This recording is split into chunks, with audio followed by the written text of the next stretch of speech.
Now, let's make one thing clear. Israel has a right to exist and to defend itself. That is an indisputable fact.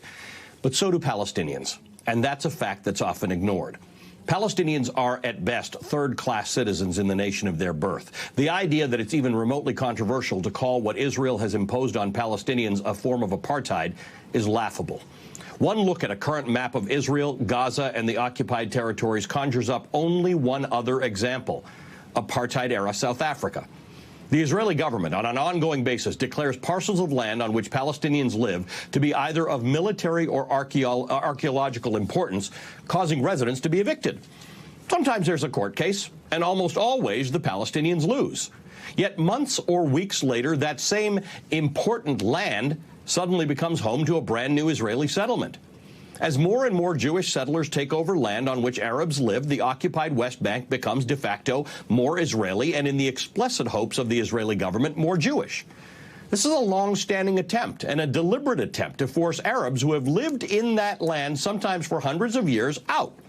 It's an attempt to dilute their presence, because to have Arabs as full participants is, in the opinion of the Israeli government and their courts, diluting Israel. Just prior to the pandemic, I toured many of the contested areas and homes from which Arabs are being pushed out, both in Israel proper and in the occupied territories. Palestinians don't control the important parts of their lives.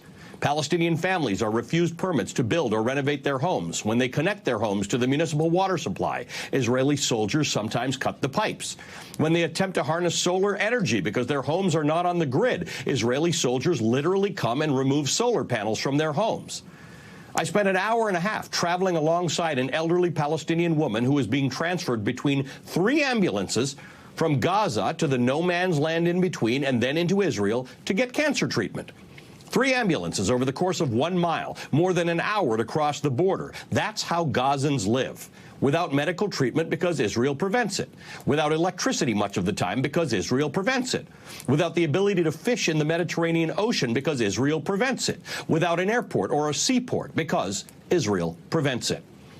Like Israelis, Palestinians also have a right to exist and to defend themselves. But there is no one willing to help them do that.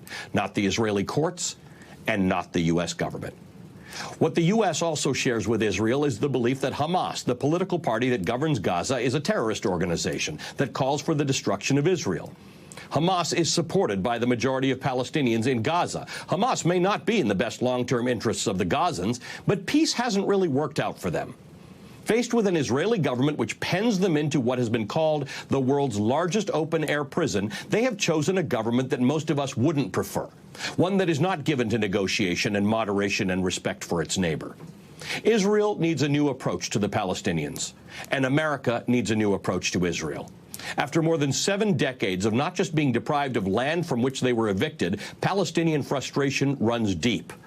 It may be worth going deeper than what you may hear inside your bubble and understanding the depth to which the Palestinian people are subject to apartheid in their own land, deprived of basic necessities, and subject to relentless civil rights violations. This is not a secret. It's out there for you to see. You just have to look for it.